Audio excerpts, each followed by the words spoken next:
ఓ ప్రముఖ సంస్థ యజమాని, ప్రపంచ మేధావుల్లో ఒకడిగా పేరుగాంచిన అతను ఆసుపత్రిలో తన ఆఖరి రోజుల్లో డైరీలో రాసుకున్న మాటలు మీకోసం. వ్యాపార జగత్తులో శిఖరాన్ని చేరాను. విజయానికి ప్రతీకగా నిలిచాను.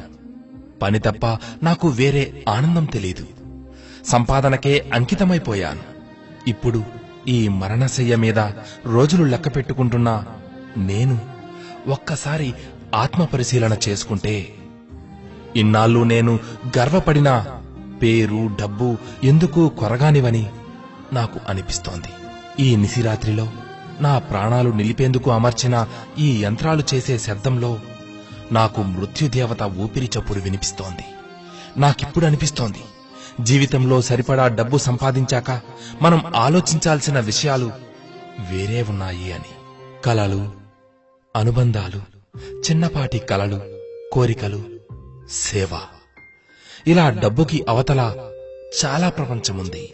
కాని డబ్బు వెనక పెట్టే పరుగు మనిషిని మరమనిషిలా మార్చేస్తుంది. అందుకు నేనే ఓ చక్కటి ఉదాహరణ. ఇతరుల మనసుల్లోని ప్రేమను గుర్తించాలనే దేవుడు మనకు జ్ఞానేంద్రియాలను ఇచ్చాడు. కాని డబ్బుకు మాత్రమే విలువనిచ్చే కాల్పనిక జగత్తును మనం సృష్టించుకున్నాం. నేను సంపాదించిన డబ్బు ఈ క్షణం నాకు తోడుగా లేదు. నా ఈ ఆఖరి ప్రయాణంలో అది నా వెంట రానే రాదు. నేను నాతో పాటు తీసుకువెళ్లగలిగేది ప్రేమ అనుభూతుల సంగమమైన అందమైన జ్ఞాపకాలను మాత్రమే. నిజమే కదా? ఈ ప్రేమపూర్వక అనుభూతులే ఎప్పుడూ మనతో ఉంటాయి.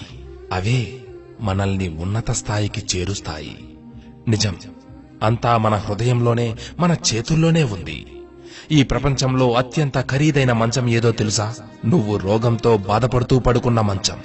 నీ కారును నడపడానికి ఒక డ్రైవర్ని నియమించుకోగలవు. నీకోసం సంపాదించి పెట్టగలిగే ఉద్యోగులను నియమించుకోగలవు. కానీ నీకు బదులుగా నీ జబ్బును, నీ బాధను అనుభవించే వ్యక్తిని మాత్రం ఎన్ని కోట్లు పెట్టినా నువ్వు ఏర్పాటు చేసుకోగలవా? లేదు కదా. నువ్వు దేన్ని కోల్పోయినా తిరిగి పొందవచ్చు, కానీ చేజారిన జీవితాన్ని మాత్రం తిరిగి పొందలేవు. జీవితంలో ఈరోజు మనం ఎంత గొప్ప స్థితిలో ఉన్నా, కథ ముగిసే రోజు, తెరపడే రోజు, అప్పుడు ఎంత ఆరాటపడినా కాలం వెనక్కి వెళ్ళదు. అందుకే కాస్త ముందే కళ్ళు తెరువు.